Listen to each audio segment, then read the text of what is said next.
ұят ар еді, ескеріп істеп ойлаған. Тәуекелге нар едің, талаппен терең ойлаған. Ерлікке де бар едің, үйренуге тоймаған. Жасқа жас ойға кәр едің, атаңның атын жоймаған. Заманан еткен тар едің, сол қалқанды қоймаған. Деп Хакім Абай өзі жырлағандай. Біз бүгінгі тақырыбымызда Абайдың үміті, қазақтың үміті болған, бірақ өмірден жасында ерте өткен Әбдірахман бейнесіне арнайтын боламыз. Бізде бүгін студия қонағы дәстүрлі сарапшымыз, абайтанушы, филология ғылымдары кандидаты Омар Жариев. Қош келдіңіз аға. Қош көрдік. Енді аға, сізге әуелі мынандай сұрақ. Жалпы сіз өзіңіздің харекет атты еңбегіңізде қазіргі қазақ қоғамы Әбдірахман бейнесіне мұқтаж деп айтасыз. Иә. Осындай ой білдіруіңіздің астарында не жатыр? Қазіргі қазақ жастары идеалсыз өмір сүріп жатыр деп айтуға болады. Неге өйткені біз сол қазақ жастарына идеалды ұсына алмай отырмыз. Көп адам айтады, көп адамның идеалды сырттан іздеп жатыр. Америкадан көбінесе, іздейді Америкадан, әлемнің қайраткерлері мысалы. Әрине, идеалсыз адам өмір сүре алмайды, бірақ мәселе сол идеал өзімізде бар екендігінде болып тұр ғой. Көрмес түйенді көрмес дейді. Ол жастардың кінәсі емес. Біз осы Әбдірахманның идеалды қазақ жасының образ ретінде ұсына алмай отырмыз. Ал оның идеалды образ екендігіне Абайдың өз шығармашылығы куә. Өйткені Абай сол кездегі ақсақалдардың айтуы бойынша ақылына толмаған, ақылының сынына толмаған, тақымына толмаған сөзді аузына алмайды екен. Сондан әке балаға сыншы дегенде Абай Әбдірахманның образын соншалықты махаббатпен, соншалықты адамның жүрегін тебірентетін бай, палитрасы бай, үлкен образ жасаған. Және ең көп өлең арнағаны осы өзінің ет жақын туыстарының ішінен, балаларының ішінен ең көп өлең арнағаны осы Әбдірахман. Бұл тегінен тегін емес деп ойлаймын мен. Жақсы, енді біз осы Абайдың Әбдірахманға арнаған өлеңдерін қайтып кешегі өткен ер әбіш, елден бір асқан еректі деп, ер әбіш деп ерекшелеп көрсетті. Бұларда Абайдың ер сөзін қолданып, қазақ танымында ер көкше, ер қосай деген сияқты жырлардың өзінде ер сөз көп қолданылады. Жалпы мынау ер деген сөзді біз өз тура мағынасында қолдануды үйренуіміз керек, сол уақыты келді деп ойлаймын. Бізде көбінесе ер деген сөз ол жыныстық мағынаны ғана береді.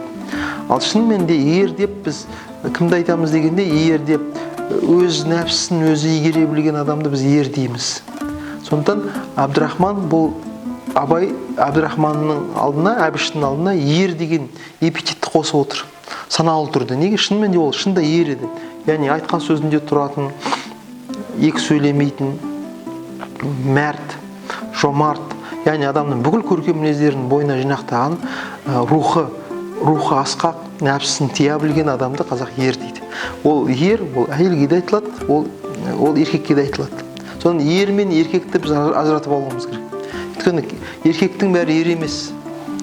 Ол ер ол деңгей, ол статус, оған жету керек. Мына Әбдірахман сол статусқа жеткен. Жақсы, осы Абай өз өлеңдерінде талаптың мініп тұлпарын тасқияға өрледің. Осы өлеңдерін айта келе. Бір ғылым еді іңкәрін, қолдасын сермедің. Бала болдың, жас болдың, жалғанды термедің, төре болдың, бас болдың, көкірегіңді кермедің. Ел ішіне сау оралсаң, тағылмайтпас ермедің. Осыларда Абайды үлкен үміт күткенін байқаймыз. Әбдірахман жалпы өзіні педагог болған кезде бірнеше шет тілдерін жетік білген, өз тұла бойыңа ар еді деп те өте жақсы суреттеуде. Осы қай қасиеттер қазақ жастарының бойына керек деп ойлайсыз? Дәл Әбдірахмандағы бар. Ең бастысы бұл жердегі Әбдірахманның бойындағы ең үлкен қасиет Абай отқан тұла бойың тоған ар еді дейді. Ар ұят еді дейді. Шында қазіргі кездегі Әбдірахман сияқты сол кезде қазақ жастары көп оқыған. Бірақ Әбдірахман қылып тұрған ол оқығанды ғана емес қой. Әбдірахман қылып тұрған оның мінезінің көркемдігі. Сондан бізге қазіргі кездегі сол көркем мінез жастар керек. Алаштың Көшем Әлихан Бөкейханов айтады ғой, жұрттың бәрі ойлайды, мұрат білімнен шығады. Жоқ, білімнен шықпайды дейді. Иә? Өйткені ібліс жұмақтан білімсіздігінен қуылған жоқ дейді. Өте білімді болған. Мұрат көркем мінезден шығады дейді. Жақсы мінезден. Елге қызмет ету, елге пайдалы болу, жақсы әке болу, жақсы ата-ана болу, жақсы ұл болу, жалпы кез келген қоғамның жақсы мүшесі болу әлбетте мінезден. Сондан біз Абдрахманды сипаттағанда міндетті түрде оның мінезін не көңіл аударуымыз керек. Жақсы. Енді жалпы өмірдің заңы ескі мен жаңаны күресін дейді, яғни жаңа әрқашан ескінің жеңіп отыру. Абайдың өзі осы Абдрахманның өлеңінде мен ескінің соңғы едім, ол жаңаның бас ет деп айтатыны бар. Осы қарама-қайшылық бұл толқыннан толқын туады дейді ғой. Толқыннан толқын туады, толқында толқын қуады. Шын мәніндегі Абай өзі айтқан ғой, дүние үлкен бір көл, замана соққан жел дейді. Міндетті түрде осы өмір жалғасу үшін толқынды толқын қуып, бір толқынды екінші толқын ауыстырып отыру керек. Сол Абай өзінің бойындағы бүкіл нәрін, бүкіл қасиетін осы Абдрахманға беріп, оның негізі өйткені Абайдың 10 баласы болған, бірақ соның ішіндегі ең ерекшесі, елден асқан ерек дейді ғой, туысы жанынан бөлек дейді. Яғни Абдрахман жақсы туып тұрды.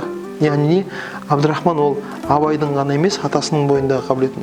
Ол жалпы қазақтың, Абайдың жеті атасының, жалпы бүкіл қазақтың, мұқым тобықтының, ар жағында мұқым қазақтың бүкіл асыл қасиеттерін бойына жинақтап туған бала ғой. Бұл енді шедевр дейді ғой. Сондан бұндай баланың өмірінің қиылуы үлкен өкініш. Неге? Өйткені бұл нағыз элитный бала еді.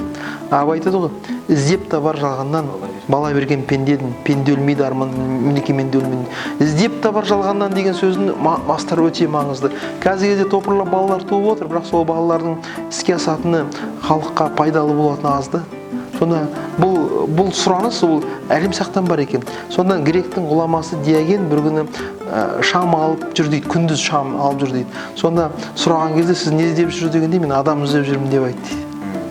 Сонда іздеп табарынан бала берген Абайдың бір жағынан бақыты, екінші жағынан Абайдың трагедиясы неде жатыр?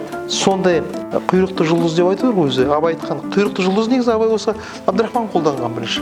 Комета ғой. Сол құйрықты жұлдызы жарқ ете қалған Абдрахманға жаңағыны арнап отыр Абай өзінің өлеңдерін. Абайдың ата ретінде, ата көңілі жанбаса бір дейді ғой.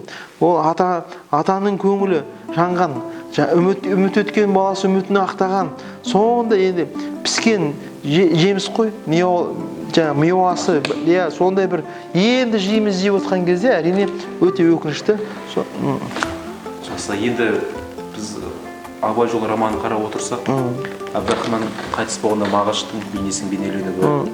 Тіпті Абдрахманның қазасы Абай ауылына, Абайдың өзіне де өте қатты қабырғасын қайысып кеткен болса, Абайдың өзі осы өлеңдер көп жолдарын қарайтын болсақ, пенде өлмейді, арманнан мінеки менде өлмедім деп айтып. Осыларда Абай нені меңзеп отыр деп ойлайсыз?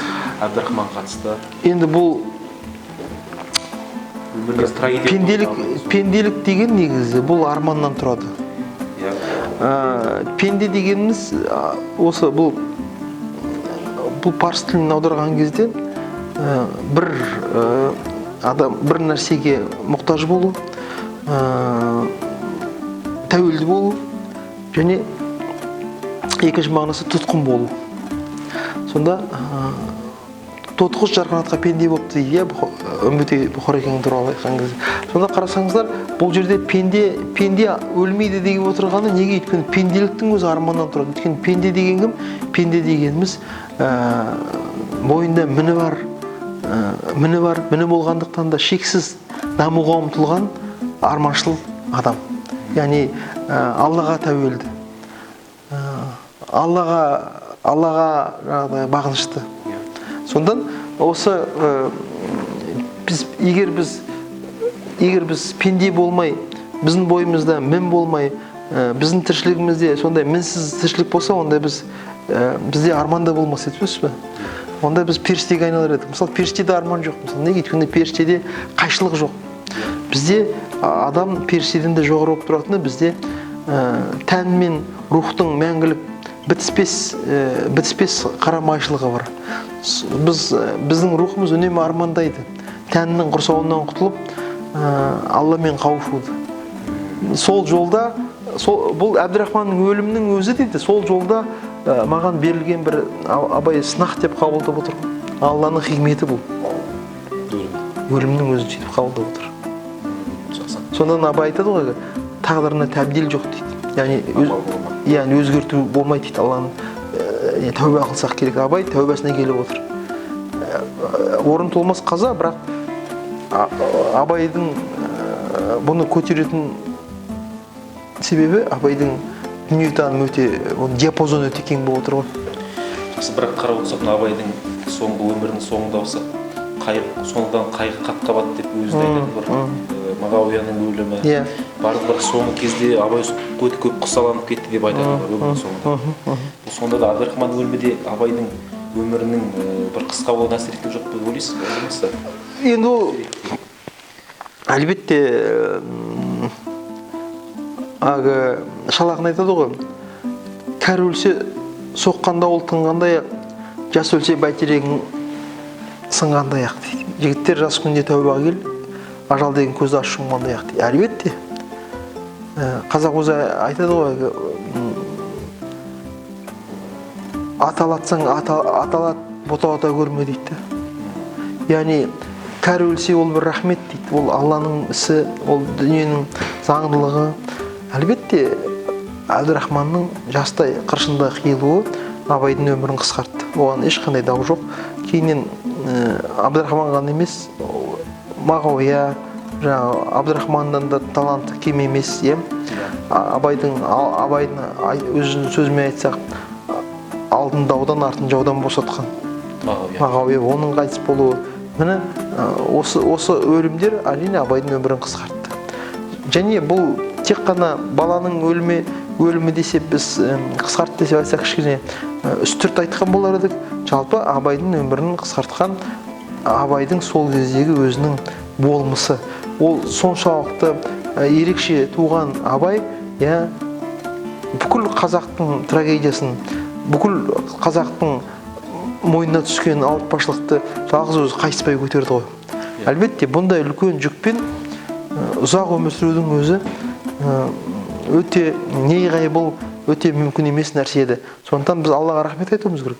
Абай осыншама жүкпен 59-ға дейін келген. Өйткені абай айтады ғой, ойлы адамға қызық жоқ бұл жалғанда дейді. Немесе абай өзінің өлеңінде айтады, ауыр ойды көтеріп ауырған жан дейді. Ауыр ой. Абайдың негізін абай қылып тұрған осы ауыр ой. Негізі адамның адамшылығы неде? Оның саналылығында. Адам саналы болған сайын, Экклесиаст деген кітапты айтады ғой, Інжілдегі. Білім көп болған сайын дейді. Яғни қайғы көбейе береді дейді. Сонда абайдың негізгі өліміне себеп болған оның ерекше туысы. Ыза шығар білімнен, қайғы шығар ілімнен. Қайғы мен ыза қысқан соң зар шығады ілімнен. Сонда әрине абайдың негізгі осындай жүкті көтеріп, осындай халқының осындай бір бұраулан кезеңінде туған абай, басына қиын түскен, орыстың отарына айналған кездегі халықтың азып, тозып, өз билігінен айырылған халықтың тұсында туған абайдың Әбдірахман бір жағынан үміті, екіншіден үмітінің ерте кесілуі, осының бәрі әрине абайдың өміріне әсер етті. Жақсы, ендігі соңғы сұрақ, мына абай шығармашылығында Әбдірахман жақсы бала бейнесі болса, Рахымшал деген де бейне бар. Сұлу аттың көріп бала болар ма, Рахымшал бүйтіп берген балаңды берген Құдай өзің айтатын жері бар. Шынымен абайды бұл мәселе көтерген болып тұр. Сонда туымызды жақсы бола және жауан бола, Жалпы мынау біз қазіргі кезде нені жоғалтып алдық дегенде біз талап талғам деген мәселелерді жоғалтып алдық. Сіз білесіз, экономиканың ғана заңы емес, өмірдің заңы ол қашанда сұраныс қана ұсынысты тудырады. Содан халықтың сұранысы күшеймей, балаға деген, сапалы балаға деген, сапалы адамға деген дұрыс бала тумайды екен. Сонда бұрынғы қазақ, қазіргі біз айтқан адамның капиталы деген мәселені қазақ баяғыда айтып кеткен. Сонда қазақ баяғыда айтқан, Құдайым бала берсең сана бер. Егер сана бермесең, берген баланы қайтып ала бер дейді. Немесе ұл болсаң шоқ бол, шоқ болмасаң жоқ бол дейді. Қатал үкім шығар. Өте қатал үкім. Біз оны көбінесе біз Спартаны мысалға аламыз бізде, мысалы 300 Спарталық. Спарталықтың әйелдері жаңа туған баланы жартастан суға лақтырады екен. Тірі қалған бала тірі қалады, тірі қалмаған бала, әлжуаз бала өліп кетеді екен. Сөйтіп олар өзінің қоғамдағы іріктеп сапаны сұрыптап қамтамасыз етіп отырады екен. Ал қазақ ол баяғыдан бұны осылай айтқан, осылай өмір сүрген, сондықтан біздің бабаларымыздың мықты болатыны, дегдар, бекзат болатыны, ел деп еңіреп туатыны міне осындай үлкен сұраныстың нәтижесі екен. Өкінішке қарай біз отаршылдықтың зардабынан, кесірінен біз осы үлкен сұранысты, яғни ұрпаққа деген сұранысымызды азайтып алдық. Абдрахман сол сұраныстан туған, сол махаббаттан туған бала еді. Ендеше әр қазақ жасына идеал болатын тұлға бар дейміз. Әлбетте. Рахмет.